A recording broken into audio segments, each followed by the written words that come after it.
Hello, guys and dolls. Welcome back to Conversations with Zalia. I'm your host, Zalia Lorraine, and this is week 3 of our weekly recap of the novella Tres Graças. There has been a lot that's happened in the third week so far, so buckle up and join in. Also, consider that there will be discussions of spoilers and plot points. There will be spoiler alerts, so beware. Again, let's get right into it. The third episode and the 13th episode begins with Jalusi still being followed by Ferrecci's men because of the vase incident. And while she's consoling Gilmar's wife before going to work, the Raul report pretty much prepares to attend a meeting with Ferretti in regards to his inheritance, which leads to his outfit being mocked by his mother, Arminda, or DC, as I'll refer to her from now on, which leads to him ruining his outfit. Then DC, during an outing with Zanilda, acts like a cold-hearted biatch charger, which pretty much cements how one-sided, toxic, and horrible their friendship is. While Jalusi is looking over Josepha gives her spare keys to the house that can open any door, which Jalusi uses to open the statue room later on. Then Mizal decides to leave Joaquim's house just to pretty much pursue justice for what happened to his wife, who, as we all know, died because of Ferrecci's counterfeit medicines. But before leaving, he pretty much reminds Joaquim to pretty much make amends with his family, which Joaquim, being Joaquim, pretty much ignores it. Then Joelle has a chat with Kellen in regards to her baby, but also Raul's scummy self. And speaking of Raul signed some paperwork in regards to his inheritance that is overseen by Ferrecci.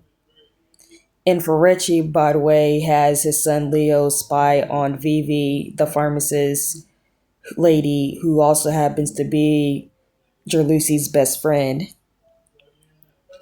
Then Raul bumps into Samira, who I didn't mention last week. But Samira, for those wondering, is the chef who's also a baby trafficker. So beware of her. Beware of her within the next few chapters. And Raul tells Samira about his personal life and his situation with Joelle. Then Jalusi, while Josepha is taking a nap, she decides to get into the statue room with the spare keys that Jalusi gives her, which I feel would be a Chekhov's gun in regards to the robbery. And while in the statue room, DC comes home, which freaks out Jalusi, but luckily Josepha is able to save her skin by pretty much distracting her, which causing Jalusi to pretty much get out of this statue room in time. Then Mizal moves in with Junior, who's still dealing with the loss of his father and is pretty much orphaned essentially since both his parents are gone. Then Maggie, Junior's potential love interest, has a chat with Lorena about Junior and her evil cousin Lucilia. And the reason why I call Lucilia evil, because judging from what I read in the summaries, which explains future episodes, she is quite a piece of work.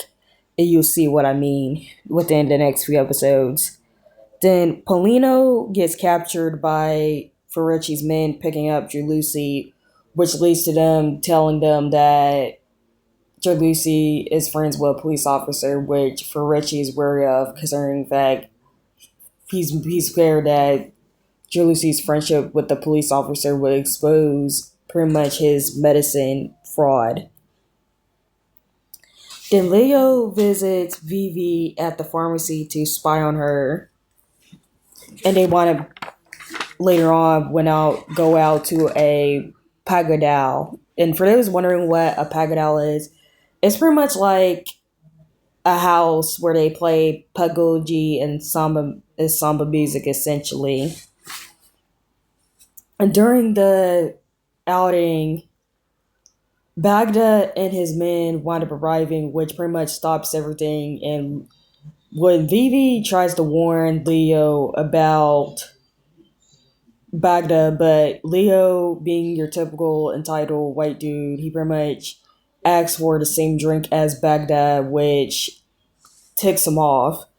And when Vivi steps in during the confrontation, Baghdad dead names Vivi, in which Vivi retorts by referring to Baghdad by his real name, Zay Ramundo. Meanwhile, with Jalusi, Paulino winds up confronting the dude who's been stalking Jalusi.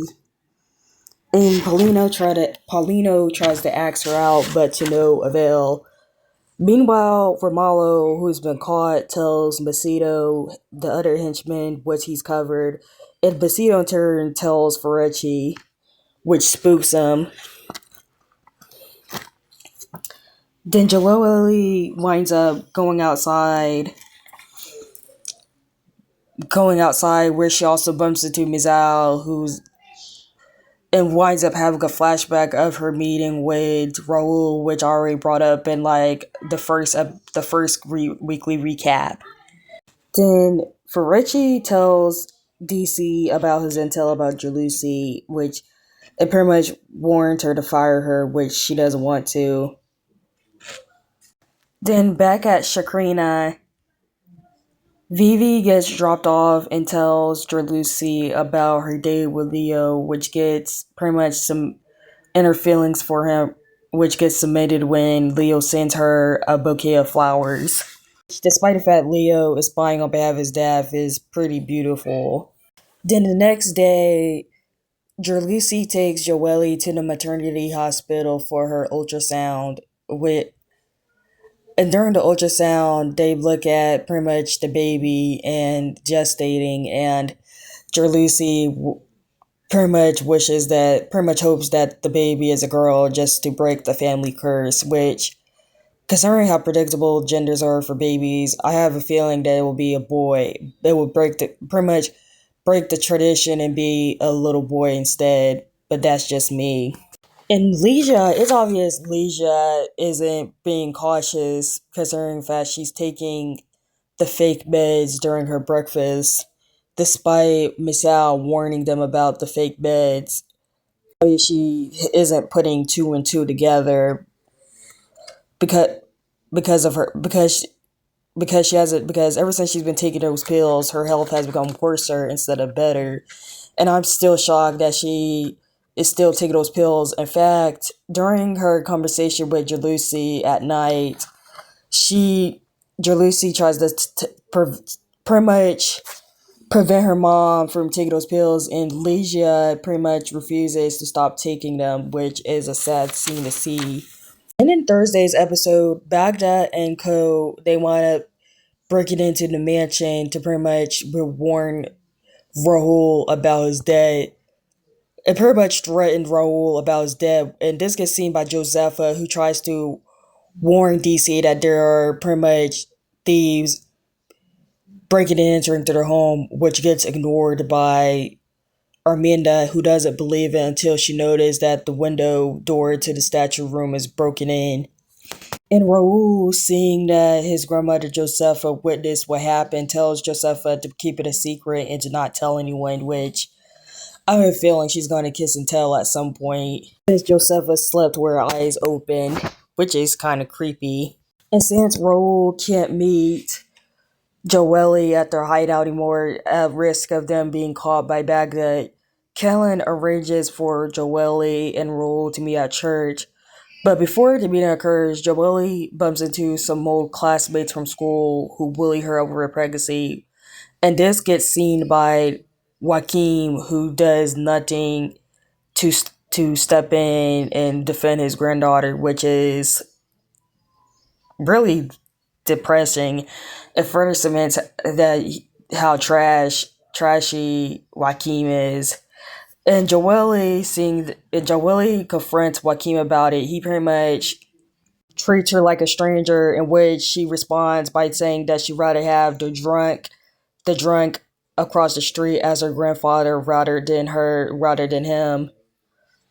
Later on, when Bizal talks with Joaquin about it, Joaquin pretty much makes it clear that his family doesn't exist to him, essentially. Like, that's grandfather of the year material. One user said it when they stated how Joaquin managed to be worse than Jalen Leonicio and Zay Inocencio, who were both played by Marcos Palmera in the remakes recently. Meanwhile, at the mansion, Arminda and Ferrucci, they come up with a plan to pretty much give Josefa the counterfeit medicines just to kill her.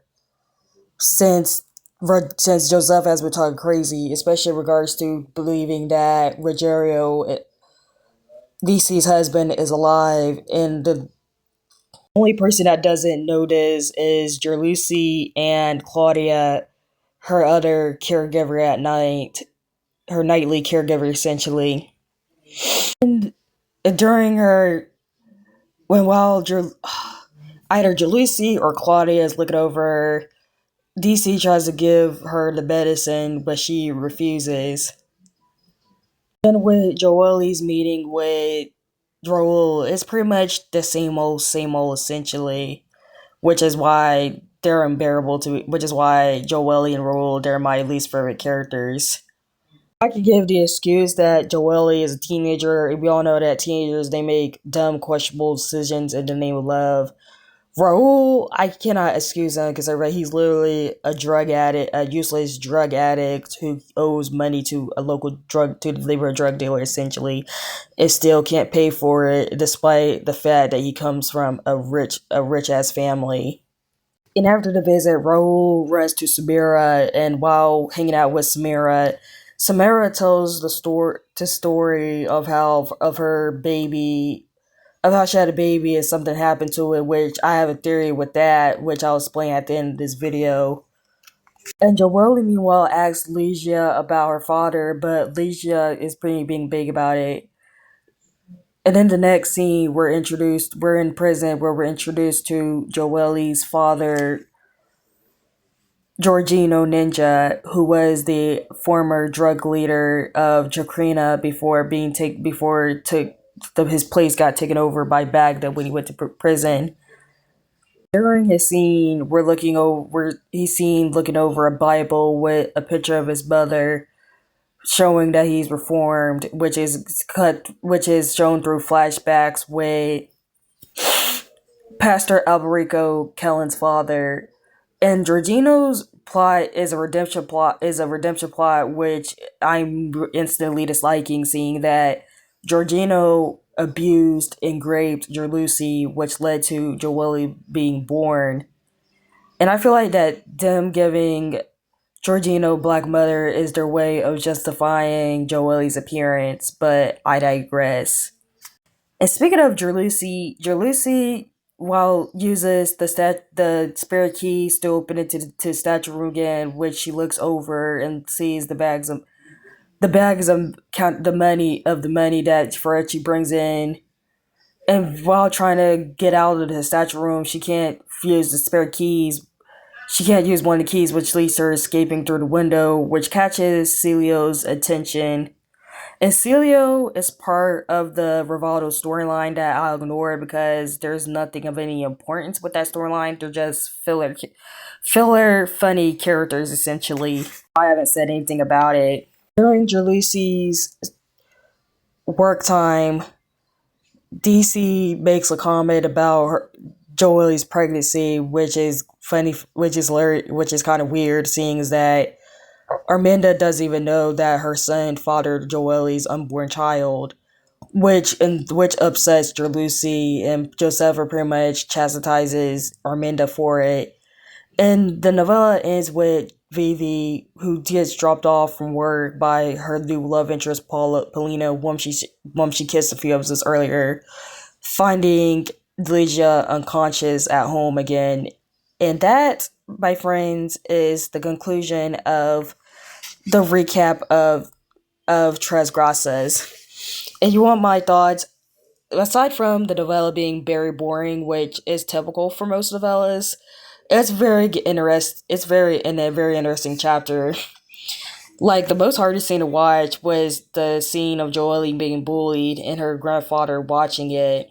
Favorite characters so far are Junior, Jalusi, Viviani, and Josefa. Those are my favorite characters so far. And I have a theory in regards to Samara's baby, which a lot of people speculate online. I feel like Samara's baby is more likely Raul, seeing as that she's a baby trafficker, which will come into play later in this novella.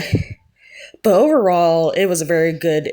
It's a very good novella. I haven't seen any goofiness so far, but it's going very good. I hope you enjoyed this recap. It was nice talking to y'all. Until I can't wait to meet y'all again. Until then, bye bye.